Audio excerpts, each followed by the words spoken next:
This is panel 8, Science, Stories, and Deep Survival.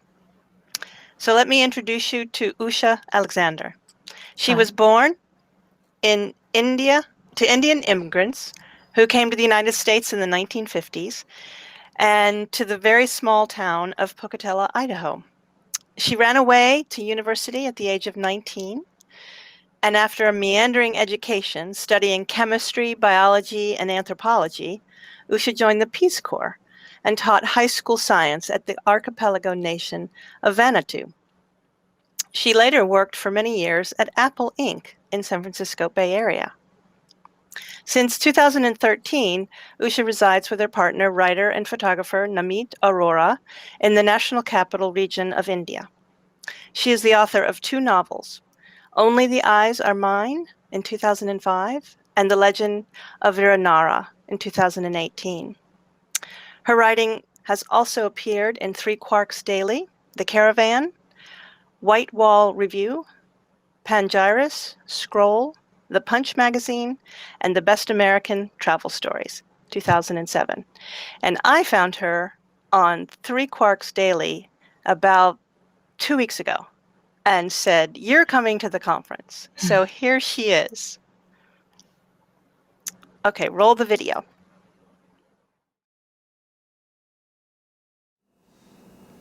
Hi, my name is Usha Alexander. Today I'm going to speak about how our big cultural stories evolved as we went from being foragers to becoming peasants and urbanites. I'm going to tell a story about the stories of Adam and Eve as well as the Epic of Gilgamesh, about how these stories might have arisen and how they influence our dominant ideas of progress, nature, and human destiny even today. So, as the story goes, in the beginning, the God of the biblical creation myths makes the earth and sky. Over the next several days, he makes the sun, moon, and stars, the grasses and fruit trees, most of the animals, and rain. Then, scooping up a bit of fresh mud, he molds a being who looks much like himself, a man, and into this homunculus he breathes life. As a dwelling place for this newborn Adam, he plants a lavishly abundant garden, filling it with beautiful and delicious plants. But the Creator warns Adam, "Of every tree in this garden you may freely eat, but of the tree of knowledge of good and evil, of that you shall not eat. For in the day that you eat of it, you will surely die." Then, realizing that Adam might feel lonely, the deity gives him cattle and fowl and all the beasts of the field. Yet none of these seems quite a suitable companion. So from one of Adam's ribs, God fashions a woman. Quite pleased with his handiwork, the divinity instructs his new humans on how to live. He tells them they must increase their population.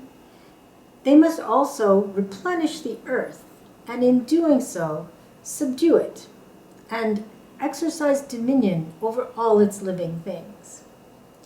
The Almighty then leaves the newlyweds alone to get on with their business of eating and procreating, replenishing and dominating, which they apparently take to just fine. In fact, neither of the pair has any memorable comment on their situation. Until the day a serpent piques Eve's curiosity, telling her that if she and Adam were to eat from the one forbidden tree, rather than die, your eyes shall be open, and you will be as gods, knowing good and evil. Now Eve takes new notice of this tree, understanding that it could make her wise. Enticed, she plucks a fruit and munches it. Whatever she discovers then, new knowledge or wisdom or just fine flavor, is simply too good not to share with her husband. And despite their Creator's clear injunction to him, Adam follows his wife's lead.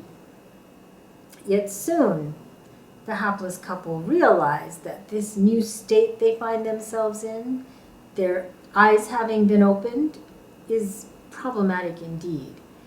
They seem to have transgressed some cosmic order and find themselves possessed now of a discomforting self-awareness, of moral judgments and political motives, just like the God who made them, and distinctly unlike the beasts they lived among.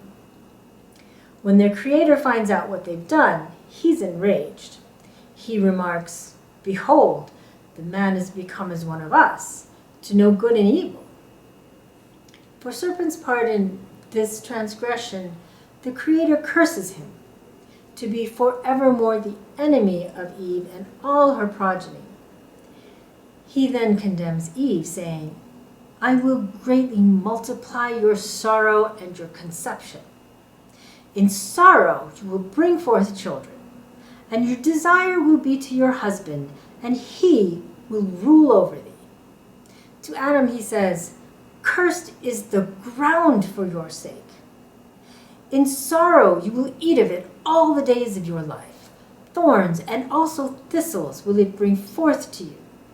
And you shall eat the herb of the field. In the sweat of your face will you eat bread till you return to the ground." With that, he drives them out of the provident garden that he had originally created for them, forever barring their return, and condemning them to a life of tilling and toiling for their subsistence. This was now our human destiny. Many aspects of this Genesis story are striking, not least because of its seeming contradictions, large and small. These may be partly due to its having been an amalgam of older oral histories, as myths tend to be. In this case, possibly inherited from the peoples who were absorbed into the expanding agricultural civilization that was coming to dominate the eastern Mediterranean region during the mid-Holocene. I find the story intriguing also because it seems to recall, however dimly, that there was a time before the advent of agriculture. In that before time, it hints, all manner of delightsome foods had been abundant and freely available for the taking. The inhabitants of this divinely resplendent garden had only to command and nurture it and raise their kids. But by the time this story is being recounted by the presumed descendants of Adam and Eve, those idyllic days have tragically ended. The Garden of Eden is beyond reach. The ground is cursed, and food can now be procured only by tilling fields of grain for bread, through sweat and hardship. It seems surprising from our modern vantage that in this myth memory, the livelihood of agriculture comes as a punishment, as a retraction of God's gift of abundance, and a sharpening of patriarchal norms. Today, we generally recall this same cultural milestone as the agricultural revolution, the moment our species moved on from our presumably uncivilized nomadic lives to begin our journey of human progress. But it would seem that in the ancient Levant, from whence this story hails, what we see as progress was clearly imagined as a diminishment from a more privileged and comfortable condition.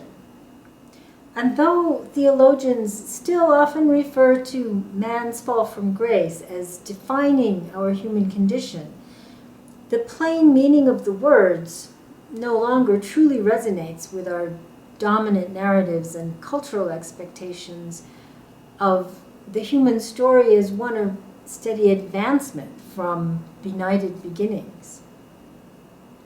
Myths and legends always rework older, established narratives, motifs, and themes, tapping into what's perceived as timeless wisdom or knowledge.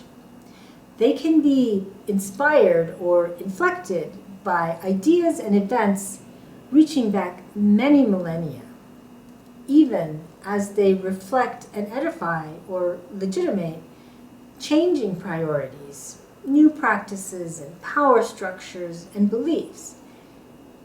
Much as several elements in the biblical flood story long predate the Old Testament, it's possible that the Genesis creation story also contains fragments and strands of cultural inheritance that figured large in the lives of the peoples who had inhabited the forests and the riverine grasslands of the eastern Mediterranean region during the earlier millennia of the Holocene. That was a time when nomadic livelihoods were transitioning toward increasing sedentism. At first in strategic stops and starts, but ultimately culminating in complete dependence upon fixed field agriculture supporting urban centers.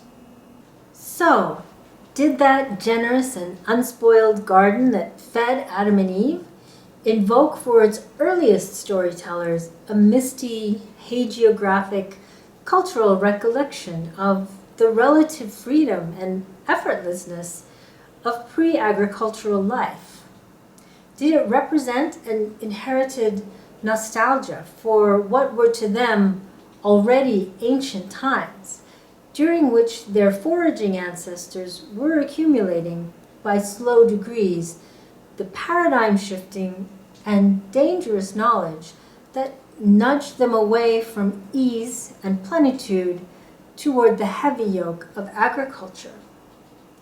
As they experimented with their first simple settlements of stone and millennia later of brick, as they intentionally broadcast a few handfuls of wild seeds and then millennia later plowed their first fields, had their understanding of themselves and their place in the world been shifting?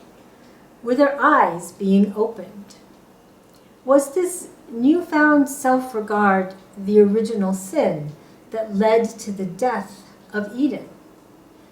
Was this story a foggy recollection by those ancient tellers of what they had lost in giving up their intimate knowledge of the non-human world, especially their sense of humankind as belonging to a reciprocal web of life, beholden to the earth system as they understood it, in order to adopt a new sense of themselves as being different from and above all other life, singular and godlike?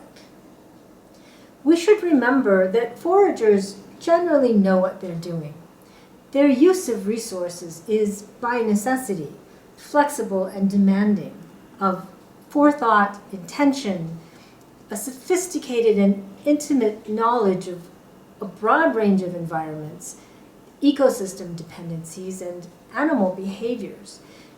They strategically shape the land to benefit themselves, but they strive to remain within its sustainable limits. Foragers know that if they overtax their lands without investing in compensatory and regenerative practices, the land will ultimately bring forth less of everything to support them. This isn't to suggest that they have always succeeded at sustainability at every moment, especially when entering new ecosystems or encountering unfamiliar species. They surely faltered and even failed. We know of failed forager colonies and practices, and there are doubtlessly more we don't know of, buried under ancient sands and swamps. But the many societies that managed to flourish for thousands of years did so only because they figured out a workable balance. As they experimented with new subsistence techniques and cultural practices, successful societies took heed of the feedback they got from the land. Unless they encountered extraordinary conditions like wildly fecund bottomlands and a warm, stable climate, or discovered game-changing technologies like petrochemical fertilizers and pesticides that delay the consequences of overexploitation by many generations or even centuries. foragers could learn from and respond to unintended consequences before they were locked into irreversible dependency on any particular unsustainable practice. So long as their population densities remained low compared to the carrying capacity of the land, it may have made little difference how much foragers took from their environments. But they may have discovered the land's limits if their populations began to swell, which can happen during a prolonged period of sedentism, for instance, or when the climate suddenly and drastically fluctuated. Newly sedentary forager farmers would have understood how precarious their situation was, how great a gamble it would be to depend too heavily upon their few cultivated plants or animals. They would notice, too, that too much planting or grazing displaces other plants and animals, leaving their own crop more vulnerable to pests and reducing the availability of other needed resources. For example, cutting or burning back forests too far to expand grasslands for planting or grazing may reduce access to nut trees, honeybee hives, medicinal plants, firewood, or other forest products. Likewise, overgrazing a grassland increases erosion and turns it to dust, leaving it unproductive for further grazing, or planting, or foraging. When they saw such signs of overexploitation, villagers who still retained their knowledge of a broader spectrum of subsistence strategies across environments might decide to disperse and resort to some greater degree of nomadism. They might eventually move their village elsewhere as conditions allowed, something they or their elders would have done before. They would have adjusted their behaviors and patterns to fit the circumstances and left the strained environment to regenerate on its own time. That is to say, they actively adjusted to the changing environment rather than forcing the environment to conform steadfastly to their needs. But the foraging villagers occupying the alluvial delta of the Tigris and Euphrates rivers in southern Mesopotamia found their environment so rich and regenerative that their population had plenty of room to grow. To feed a few more bellies, they could broadcast another handful of grass seeds onto the seasonally deposited silt flats, then gather more grain and graze another sheep the following summer. Even if they did outgrow their immediate environs, or if a pestilence drove them out, which was an increasing risk as both villagers and their livestock were proliferating, rather than disperse, they could simply inaugurate another village in the same bottomlands and continue with their same way of life. After having followed this same way of life for some 4,000 years, their villagers were spread throughout the delta, each one harboring several thousand souls, and slowly growing. By the middle of the 4th century BCE, it may be that this deltaic region was supporting a higher permanent population density than had ever previously been amassed anywhere. Something else was happening, too. It seems they may have been losing their broader knowledge of ecosystems, and along with it, the broader subsistence strategies and belief systems of their now quite distant ancestors. Without that knowledge and understanding, their options became constrained. And even the richest bottomlands have their limits. At some point, the resource requirements of the people climbed beyond the regenerative capacity of the environment, especially since these permanent settlements required great amounts of wood for building, for firing kilns and forges, much more than their immediate environs could sustainably supply, and far more than their nomadic ancestors had required. They were deforesting the riverbanks, all up along the river's courses. This triggered new patterns of erosion and siltation across the delta, which increased flood risks to their towns and cities and hindered their farming. They surely noticed how their landscape was being degraded and changing. What's more, the stories they were now telling themselves about the right way to live and what was important and how to address their troubles no longer recognized that ancient, tried and true strategy of nomadism. Their whole relationship to the land was changing.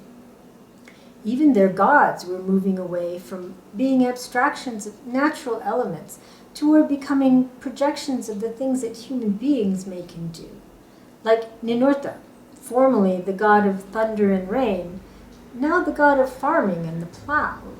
Or Demujid, earlier the god of the force that causes sap to rise in plants and the end of the dry season, now the god of milk and of shepherds.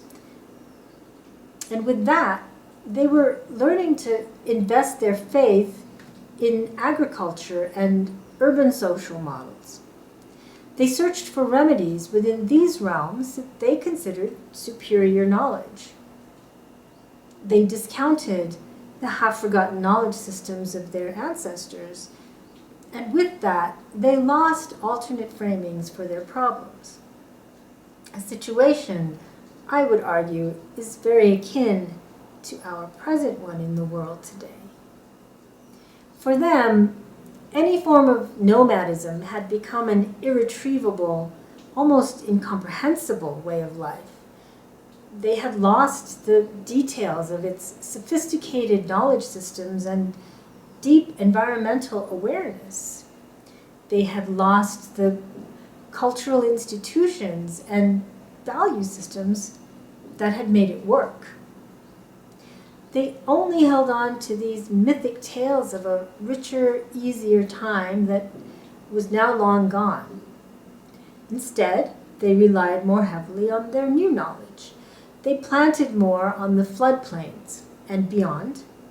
They traded surplus grain and finished products like cloth or pottery for the everyday items they had once gathered, like wood or honey, stone, metal, now sourced only from afar, brought downriver or across the valleys by those foreigners who remained as nomads.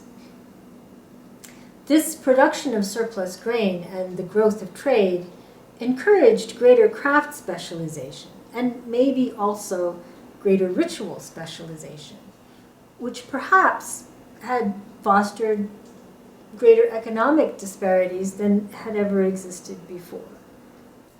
Now separated from their once deep knowledge and experience of the wider living world, they were focused on understanding a handful of crops and livestock. Having abandoned their broader strategies of ecosystem stewardship, they now strategized ways to narrowly maximize their near-term gain for their large populations. One mechanism they discovered to augment agricultural production involved more strenuously controlling the lives within their own communities, particularly the lives of women, by arrogating their labor as well as their reproductive capacity to produce the more laborers needed for agriculture. It's easy to imagine this beginning as a cultural value, becoming a positive social pressure, and eventually solidifying as an institution in which cultural and economic forces allowed most women little leeway beyond a life dedicated to grinding grain, attending to their husbands and households, and bearing and raising children, while simultaneously devaluing their capacities for other social contributions.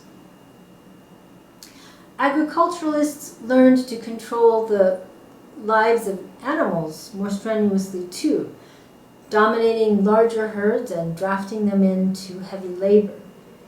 And they drained the wetlands where once their ancestors had gathered and hunted, trapped and fished, instead now to plow fields and plant monocrops and channel rivers for irrigation. Only in the sweat of their brows did they eat bread from their fields. But even with such steep investments in their localities, they still were forced to periodically abandon and rebuild their farms and cities. Irrigation salinated their fields, rendering them unusable after a time. Epidemic diseases broke out among the populace or their livestock or their crops more and more frequently because of the dense way they lived. So for 1,000 years during the Mid-Holocene, their agricultural cities serially rose and fell, and in rebuilding ever more complex and rigid societies enclosed by walls, they advanced their knowledge of selectively promoting or diminishing other living communities in service to their own survival above all, which was readily becoming a commitment to human paramountcy and male supremacy. Now, when they recounted the mythic memories of their ancestors' more richly abundant world and more leisurely lives, they may have been vaguely aware that they were caught in what we might call a progress trap, though their word for it might have been curse. Agriculturalist societies were contorting into hierarchies of power that their ancestors couldn't have imagined, and sometime around 3500 BCE, a monarchy was established at Uruk, which is generally regarded as the world's first city-state. It was probably also the world's largest settlement of the time, housing between 25 to 50,000 inhabitants. Most of these toiled ceaselessly, suffered chronic injuries from heavy and repetitive labor, and died young. Famine, malnutrition, bondage, plague, and tyranny, the kinds of calamities that were only intermittently known to their foraging ancestors, had become regular features of their condition. Women found themselves triply constricted, their conception multiplied, their economic independence eroded away, their vigor sapped by unprecedented degrees of debilitating iron deficiency. Life in Sumerian cities was killingly hard, yet ecological destruction was multiplied to produce a greater surplus in order to comfortably support a class of elites, of priests and bureaucrats. Keeping this urban enterprise running was highly leveraged, burdensome, and precarious, and the only way to sustain it, as the lands were used up and the city dwellers were now dying almost as quickly as they could be birthed, was to expand it, to take over new lands, new resources, new populations of laborers. Sometimes they sacked, or were sacked by, armies from nearby polities much like themselves. Sometimes they attacked or were attacked by companies of inscrutable nomads. Edicts were passed to control subjects and slaves from trying to flee beyond the city walls. Agriculture, statism, and expansion seemed the only way forward. Despite its difficulties and sorrows, many saw it as their destiny, which they continually worked to improve upon, largely by doing more of the same with ever greater intensity. Meanwhile, as agricultural city-states multiplied and entrenched themselves throughout Mesopotamia, They were also inventing bureaucracy and record-keeping, new political modes and strategies for cooperation and coercion, trade and taxation. Their stories were also changing to normalize their new life ways and experiences. We can see some of this reflected in the stories they told, in the contesting sentiments that churn beneath their transforming and renewing value systems. For instance, in the Epic of Gilgamesh, which is a collection of Sumerian legends and myths about life and death and kingship. These were etched into clay tablets, which were found buried among the early Bronze Age ruins of southern Mesopotamia. These texts hint at a very ancient cosmic order, which even the Sumerians referred to as the olden times, when a pantheon of elemental deities were still paramount. The gods of the olden times, these elemental deities, were called the Anunnaki gods. They were the ones who created the earth and sky and human beings, though the specifics differ greatly from the creative work of the biblical God. The reign of the Anunnaki gods is mostly remembered as a time of easy abundance.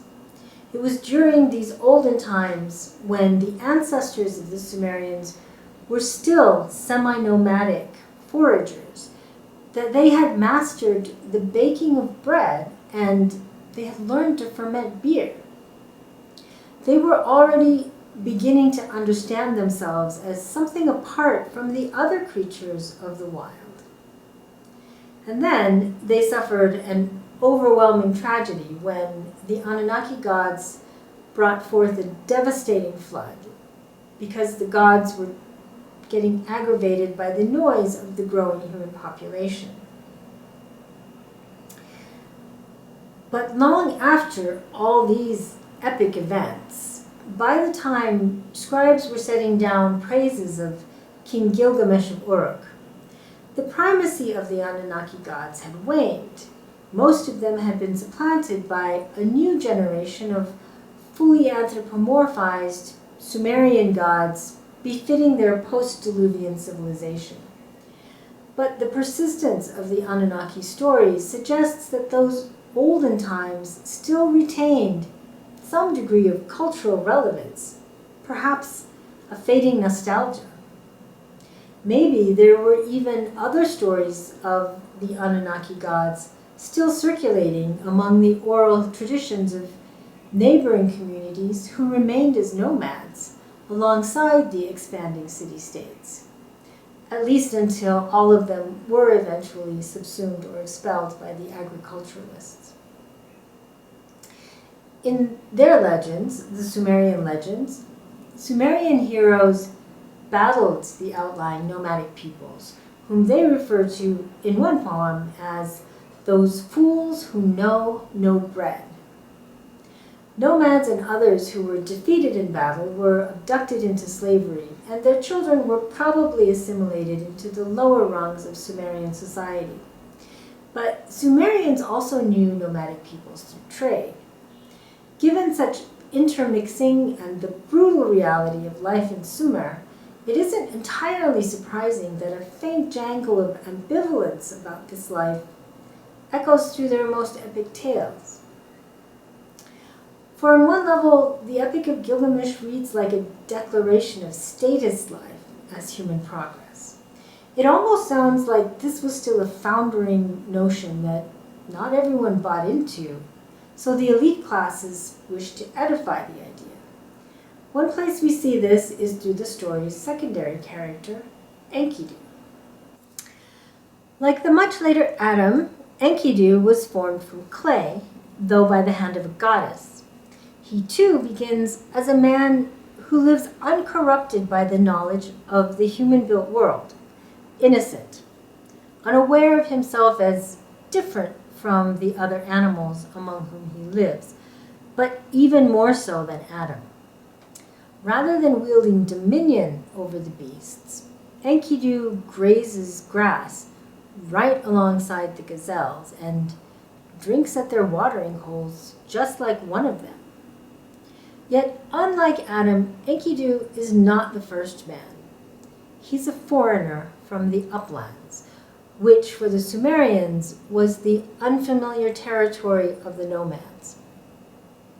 Enkidu has come down to the plains where he goes around ruining the game traps and releasing the catch from the snares of Uruk's hunters. He was stronger and faster than a city dweller. Just as we know, foragers really were taller, healthier, and more robust than their contemporary city dwellers. In every way, Enkidu was the equal of, in fact, an alter ego of the physically extraordinary Gilgamesh, who was the strapping son of a goddess and the ruler of Uruk. But while Gilgamesh is a tyrant, Enkidu possesses a stronger sense of fairness. In this story, too, it's a woman, Shamhat, who leads Enkidu from his state of innocence into civilization. As a temple prostitute, Shamhat readily seduces Enkidu away from his gazelle companions, and her coupling with him transforms him, weakening him physically, but also bestowing him with reason and a wide understanding. When the gazelles see Enkidu after this, they reject him and they run away. But Shamhat spends weeks with Enkidu, engaging in discussion and sexual intercourse. She cleans him up, clothes him, teaches him, feeds him bread and beer, the hallmarks of civilization, and she tells him, "As I look at you, Enkidu, you are like a god. Why with the beasts do you wander the wild? Come, I will lead you to Uruk the city, to the sacred temple, the dwelling of Anu. Enkidu, arise, let me take you to Eanna, the dwelling of Anu, where men are engaged in labors of skill. You too, like a man, will find a place for yourself." Persuaded by Shamhat's enthusiasm that he should get a job, Enkidu signs on as a shepherd. But one day, upon hearing that the local king intends to sleep with someone else's bride, he's enraged. Enkidu storms to the marriage house and bars the door against Gilgamesh. The two men come to blows. Finally, their thunderous contest ends in a draw, and after this, they become inseparably devoted companions, probably lovers, and run off to adventure together. Much later, upon his deathbed, Enkidu curses Shamhat outlandishly for having civilized and weakened him, leading to his premature demise. Gilgamesh, however, persuades Enkidu to recognize civilization as a boon. Despite his own overwhelming grief upon losing his dearest companion, Gilgamesh chides his friend. "O Enkidu, why curse Shamhat the harlot, who fed you bread that was fit for a god, and poured you ale that was fit for a king, and clothed you in a splendid garment, and gave you as companion the handsome Gilgamesh?" It's primarily the stories of such agriculturalists that come down to us from Mesopotamia. The stories of those non-literate fools who know no bread can only be read where they might have been retained as fragments within the stories of the agriculturalists who eventually absorbed them, maybe representing a glimpse of a subaltern perspective within the dominant history, or perhaps coloring in the fading memory of a pre-agricultural past.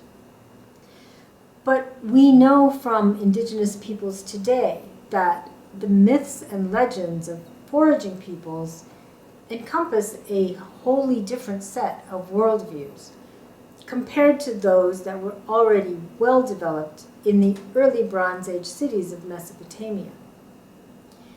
Many forager societies hold worldviews in which humans are not given to dominate the earth, but to discover how to live within it in a relationship of balanced reciprocity.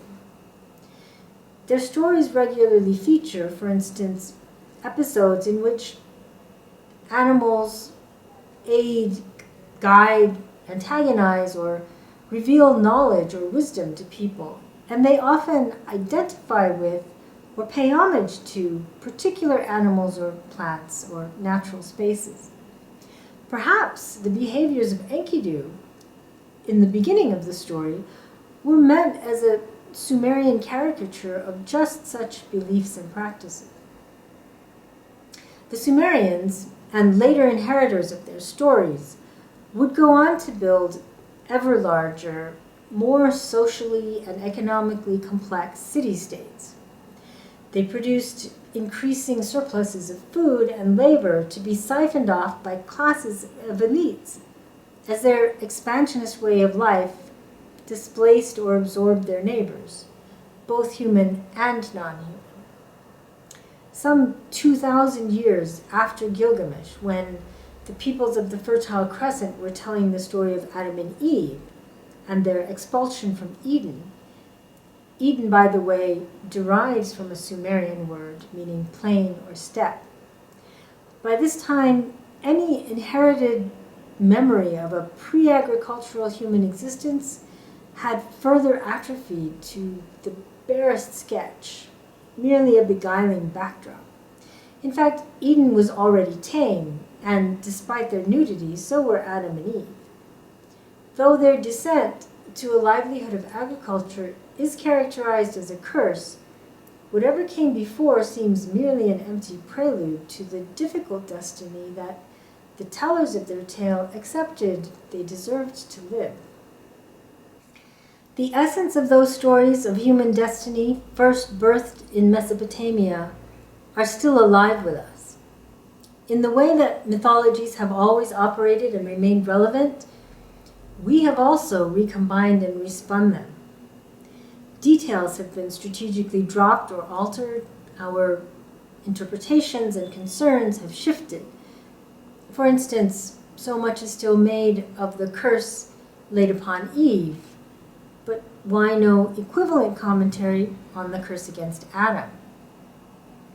And today, though we may read the story, we've forgotten what it meant that natural bounty once surrounded us.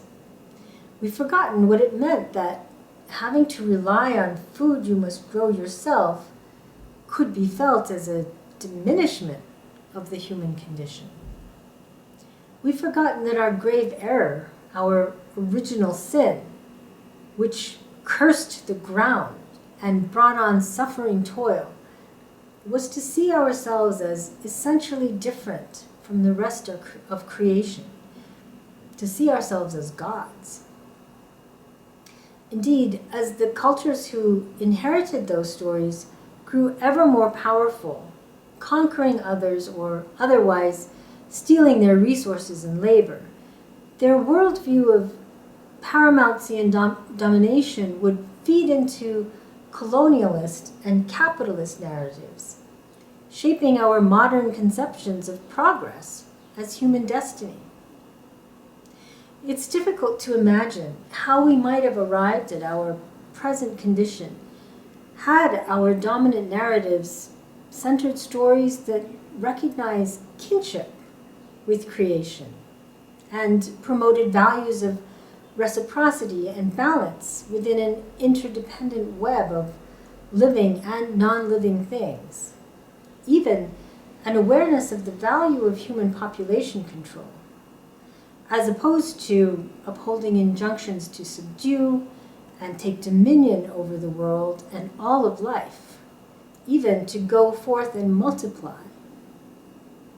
Today, we've gone far beyond the limits known by Gilgamesh or Adam and Eve, who, for all their special status, remained yet beholden to their gods. We now presume ourselves limitless in our ambition and potential, entitled to colonize and dominate even worlds beyond Earth as our manifest destiny. We readily liken ourselves to gods. This is the story that we tell over and over again in various guises across the world today, from our popular stories of superheroes and supervillains to the way we speak of the world as an insensate stock of exploitable commodities, to our eager articulations that technology will come to serve every transient human desire, even to our latest designs on the hoarding of wealth or how we might signal merit. Our modern neoliberal capitalist culture, built from the soil of human-centric agriculturalist stories, or paradigms or presumptions if you prefer, of humans as godlike and entitled to planetary or even cosmic dominion, leaves us beholden to no other gods, no limits in our potentials or our appetites. And it's upon this that we construct our dangerously exploitative notions of what constitutes civilization or development and progress today. But what if we question these stories at their root? What if we recognize that our belief in ourselves as spiritually separate and existentially different from the rest of life is maladaptive to human thriving in the long run? How might that change our notions of what it means to be civilized? How to pursue development and progress? For all we've been schooled to presume that human societies are by nature capitalist and human beings are by nature primarily competitive, the long run of human prehistory argues vehemently to the contrary. Only today, our global neoliberal capitalist civilization has reached the apotheosis of relentless competition that, in its presumption of limitless growth, has utterly discarded the very notion of sustainability, which many previous societies had so wisely valued and practiced. Some call this progress, but I don't believe that's a considered judgment. Capitalism is not an inevitable aspect of human nature, nor is the fundamentally unsustainable lifestyle that it has created for the elites of the world. It's time to question everything that relies upon these ubiquitous presumptions. Thank you for listening.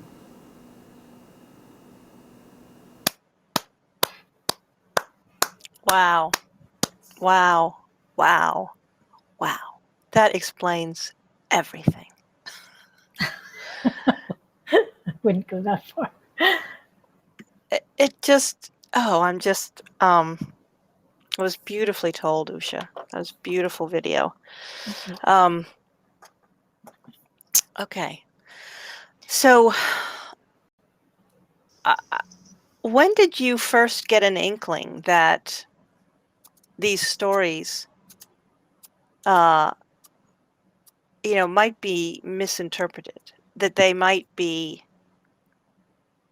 tragedies? Yeah. When did that insight come to you? And it came in pieces over the course of years. Mm-hmm.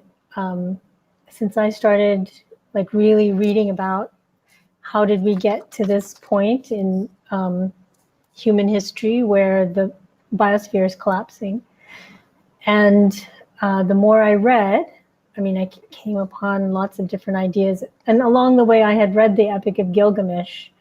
I can't even remember why I originally read it. It wasn't for this reason, but as I was reading it, it just really struck me that the people who were telling this story were not 100% convinced that they had chosen the right path for themselves. It's buried, it's subtle, but it's there. I felt it was there. And then much later, I came upon a reference to the idea that in the story of Adam and Eve, that that story was about marking the transition to a lifestyle of agriculture, and that was part of the curse. So I went and I looked at it and I thought, yeah, it's clearly there. And it kind of fit, because when you listen to stories of indigenous people even today, there is an awareness of how the world, the biosphere, obviously they don't call it that, but how it's been changing, how it's been collapsing, and how it is possible, or has been possible in the past with indigenous societies, to live a more sustainable lifestyle, and that it is a value. And maybe you don't have all the gee whiz, whiz bang technologies of today, but there are like richer social lives, richer, obviously natural lives. And so, yeah, I hope that answers your question. Yeah. I think we've got, I guess I have a question about why do you think that agriculture triggered patriarchy?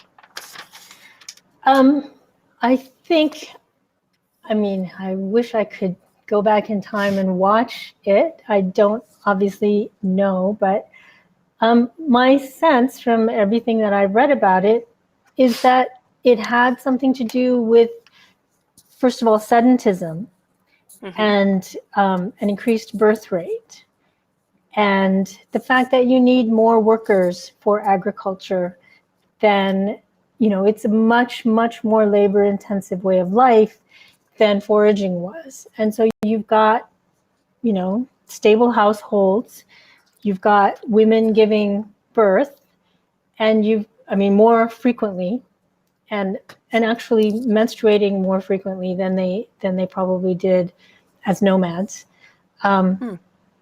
And yeah, it's been shown that that nomadism, maybe because it's such an active lifestyle, and maybe it keeps people, women particularly, with less fat on their bodies, they actually menstruated less. And also they had cultural practices. We know this from modern foragers.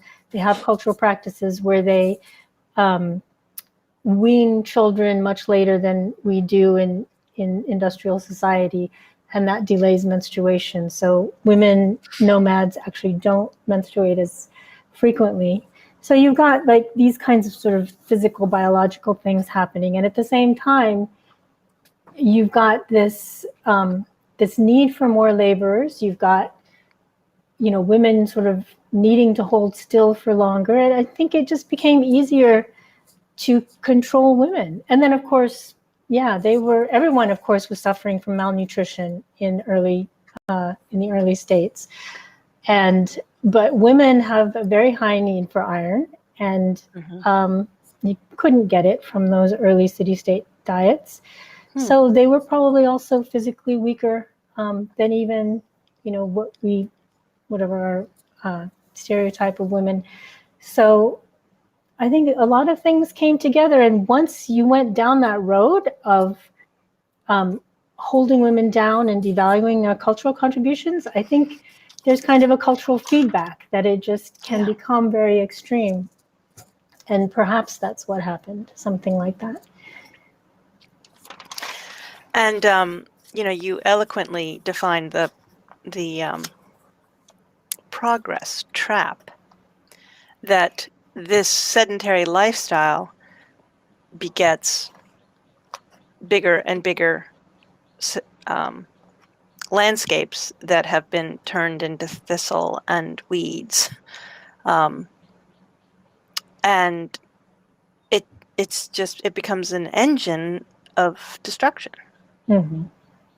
Yeah, that's what we see in places that have been farmed for millennia. The soils are destroyed, and yeah. So I'll keep talking, but it looks like we have a question or comment. CK, your story reminds me the audiobook I have listened to, Ishmael. What would you do if you were given the power to shape or stem the progress of the foragers from foraging or farming and urbanizing their immediate environment. So what would I do? Like, I guess, CK, you want to jump on and talk? You raise your hand.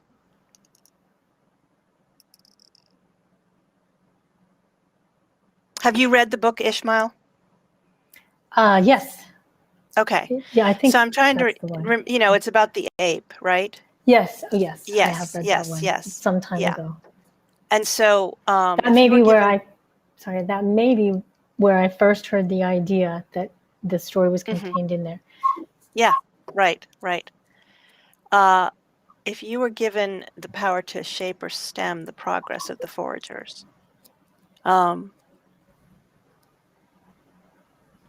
okay, he was on the stage, but it looks like he left. Did he leave?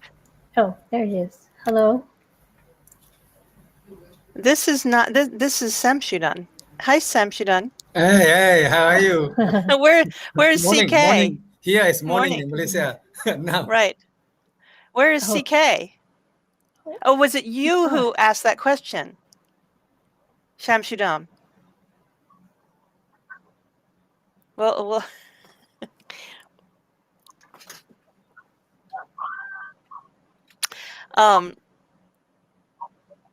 I guess he's asking something about if what would you do given the power to stem the progress. What would you do if you were given that power? That's kind of a hard question to answer. Yeah, I mean, I don't know. Yeah. I mean, I think that what happened, given the conditions, they were doing what seemed like the right thing to do at the time. People make, like even now, people continue to make choices based in what we think we know about the world and the knowledge system that's dominant today and the value systems that are dominant today. And it's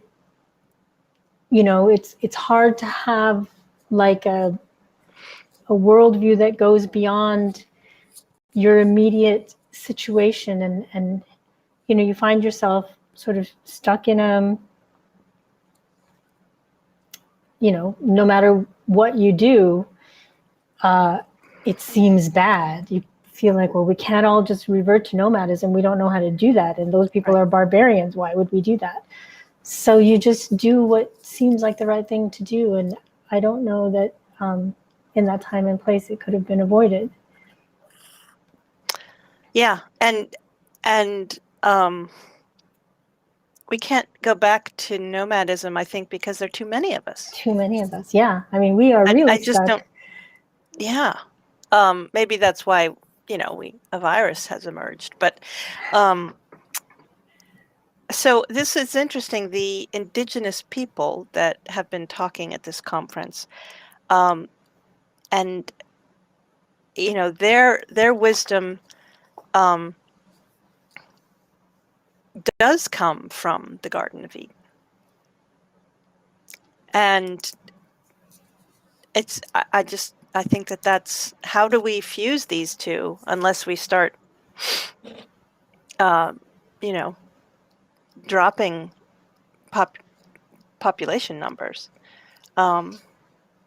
Yeah, I mean, I think the good news is that the human population growth is slowing down, I think faster than people had imagined it would. So that can make things maybe less bad than they might have been. But yeah, we are in a pickle. I think there's no way around acknowledging that. And so if you, we're one of the reasons population is going down because of women's education, right? That we are allowing them to leave the fields and the kitchen and the childbearing room and make their own decisions about And so, encoded in that story is a little bit of, it's a glimmer that says, watch out. this is what happens to women if you do this. And then when we are reversing that. So that's a good trend. Yes. It's a good trend. I'm sure that has a lot to do with the single greatest factor probably for the leveling off of population eventually. Right. So I know that the majority of our students are still probably in their PJs. What time is it in India? Yeah, it's a little after 7:30. Yeah, right.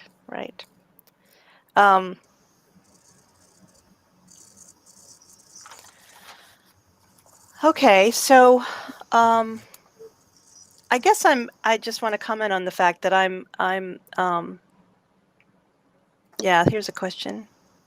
If women were in control of the transition from foraging to farming, would the world be different? Same kind of question, CK. But I think, what we were just saying is if we can give agency and choice back to women, that's a crucial piece of our story now. Autonomy. Yeah. But I think, interestingly, I think that to a large extent, you could say women were in control of the transition. I mean, in the sense that, women traditionally were the foragers in society. They were the ones who knew plants. They were the ones who figured out domestication. They were probably the first ones to say, hey, you know what, we could plant this. And so on some level, it may have been, and I find it also interesting that in both of these stories, both the Epic of Gilgamesh and in the Adam and Eve story, it is a woman who brings on the knowledge. Yeah. And so yeah, that is interesting. But they couldn't have imagined 1,000 years down No. where it would land them. Just like we couldn't have imagined when we first started burning fossil fuels, where we would be not even 1,000 years later, but a few hundred years later. So exactly. I guess I find it kind of incredibly endearing that these stories were preserved, that this mourning story, the story of sadness, somehow people knew it was an important one and kept it. And it got twisted and used for political purposes, but I think that's kind of a nice thing about humanity, or it's a virtue that these ancient stories are kept. And it's what unfortunately we've lost so many other hunter-gatherer cultural stories. Yeah, the majority of them. I mean, so actually that's not very cute, but we've lost so many perspectives and knowledge systems, and it's actually quite tragic. And now we wish we had them, or at least I wish we had them. Yes, we do. Yes, we do. Well, people are waking up, and we have a few more minutes, right? How many more minutes do we have? Ma'am, it's time for the next session, but we could take this conversation ahead in the table conversations after 9 o'clock, if that's okay with you. 9 a.m. IST, that is. Yeah. Okay, so I really, the number of people just jumped by 10, by a fifth, because people are waking up. Yeah. And I just, to those of you just tuning in, this was an amazing talk. This really was. And so let's continue at the tables and move on. Thank you, Usha, so much for whipping this together in 2 weeks. Sure. All right. Bye-bye. Bye.